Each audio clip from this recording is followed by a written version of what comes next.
I'm here in Lee Selby's gym in Barry.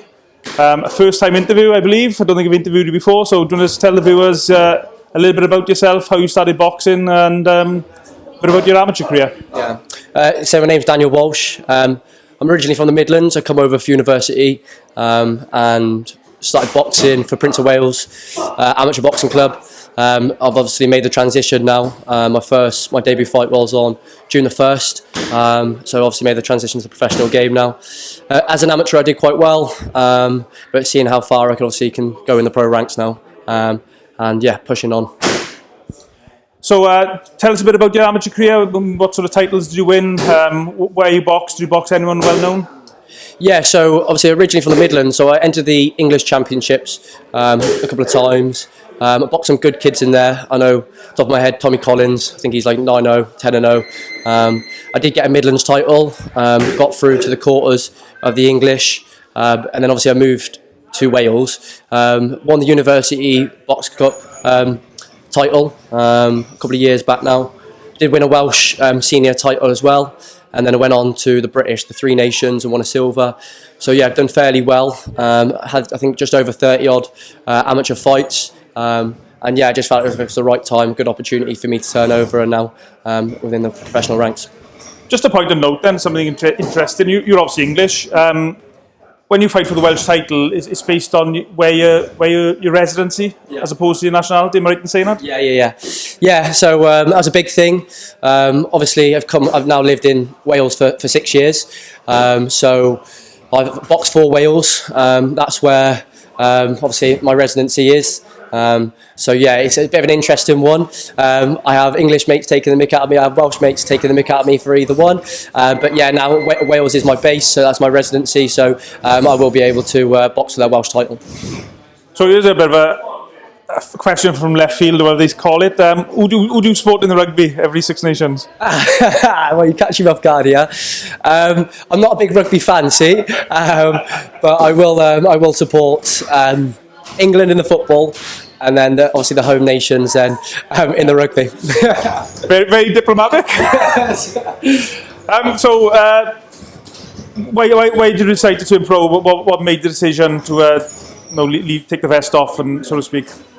Well, for me, obviously, I've done well in the amateurs, and I was scheduled to go in the Welsh Championships again this year to defend my title, but I had a bit of surgery on my nose, which meant that I couldn't enter. Now, the opportunity came with Selby, which was massive, and I didn't want to turn it down. I felt like I've done enough in the amateurs now to progress on into the pros and see how far I can go within the pro game. So I thought it was a good time. You know, I had conversations with my coach back home, and like I said, you know, the opportunity to turn professional with Lee Selby is something I just couldn't turn down. So how did you first touch base with Lee? So obviously I know Harris trained here. Once I couldn't enter I had to pull out of the World Championships. I messaged him about the professional ranks, as what it was like, asked him lots of questions. Obviously I knew Harris because I boxed for Wales with him, and he kind of put me in contact with Lee, had a conversation with Lee, and this was actually prior to the Welsh Championships, and he said, like, let's just go professional, you've got your Welsh title now, let's do it, let's turn over. And I thought I'd owed it to Prince of Wales to go in there at least once more, but obviously there was issues that happened with my nose, so I thought, okay, let's do it, let's turn over, and Lee was fully supporting me on that journey. So yeah, that was the opportunity there. I think that was the reason why I thought, you know, I can't turn this down, this is why I'm going to go for the professional ranks. And what would you say are the main differences between the amateurs and the pros, obviously minus the vest?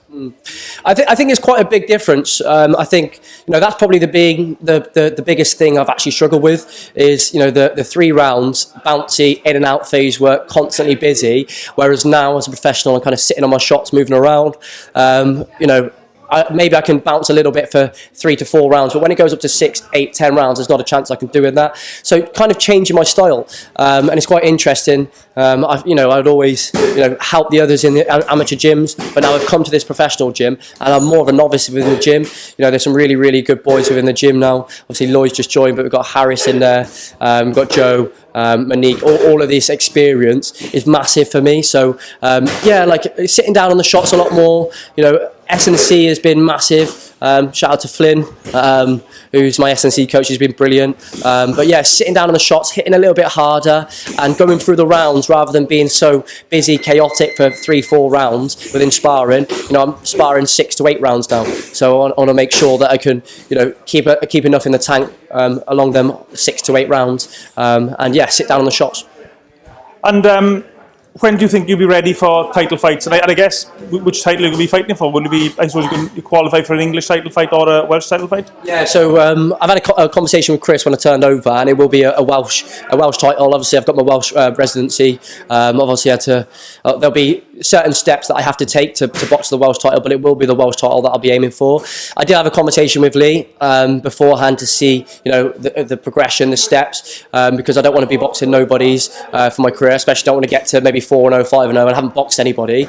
I want to be challenging myself, pushing myself. And he said, just take your time. I'm only 25. Go through the rounds. I've got lots of learning to do. Like I said, the amateur game and professional game is completely different, so I've got lots of learning to do. But hopefully, maybe 4, 5, 6 fights. Pushing myself, not against just anybody, and then hopefully aim for a Welsh title at least. And what weight do you think you'll be fighting for titles for in the when you're ready? So the aim is super feather. Obviously, again, I'm still just working things at the minute to see where I am, but I think super featherweight is the one that seems the most realistic at the minute, seems the most doable, especially with the day before weigh-ins. And what type of guys can you expect to be fighting against at super featherweight in Wales at the moment? Guys in the same position you, maybe a year or so down the line? Yeah, I mean, there's a few good boys that have got titles. I know, obviously, Jacob Robertson's there, got Angelo, a little bit heavier and stuff. But boys that are busy, at that weight, boys are very, very busy. So it's making sure I can be conditioned as possible over the 10 rounds, but also be busy, rather than just throwing a few jabs, moving around and stuff, and nicking rounds whenever I can. So, like I said, Wales have got a whole breadth of talent. It's just making sure that when I'm ready, I'll take that step up and take that Welsh title fight whenever I'm ready and whenever Lee says so. And I believe you've got a full-time job as well as being a boxer. Is that difficult to manage the both?